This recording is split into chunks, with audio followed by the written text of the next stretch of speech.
guys, welcome back. Let's see what's happening between our borders in counties and countries. Okay, in today's video, let's dive in the legal matters, so that ule mwenye aelewi what's happening can really understand what is going on. Okay, yesterday, communication authorities of Kenya released a press statement. Okay, let's go through it very fast. The live coverage of demonstration reference made to the above subject. The live coverage of June 25th 2025 demonstration are contrary to Article 33, Sub-Article 2 and Article 34, Sub-Article 1 of the Constitution of Kenya and the Section 246 and the Section 461 of the Kenya Information and Authority Act 1998.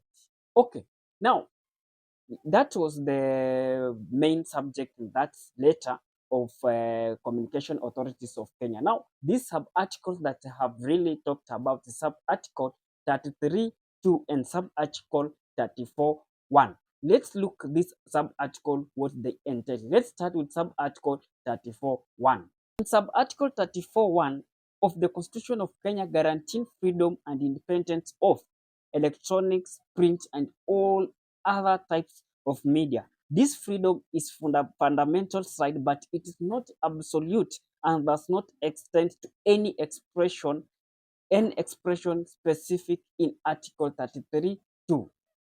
Now, we have seen that the Article 34.1, it just gives all this media the freedom of expression. But this media freedom of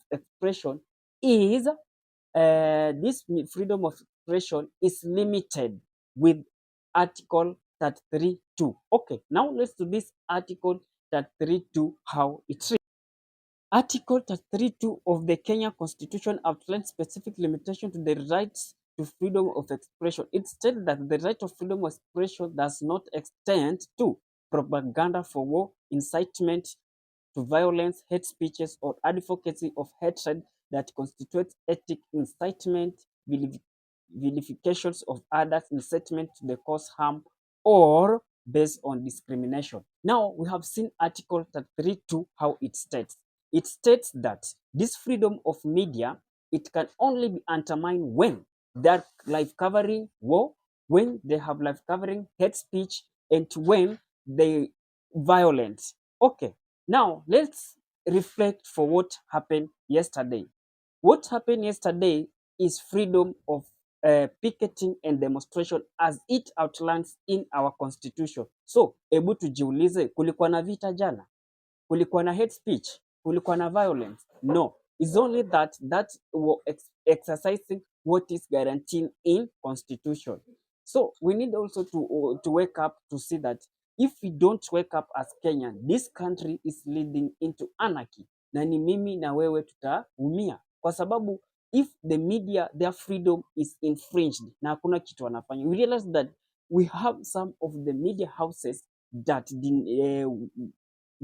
walienter in contrary with this statement of the communication authority and realized that they even went to their live streaming transmission booth, they normally being in Limuru, wakatia from the signet, so they were nowhere to be found. And we say we are in a freedom country. This country is just going into anarchy. We expect what will happen in 2027 when they will have now to decide what to block all social media platforms.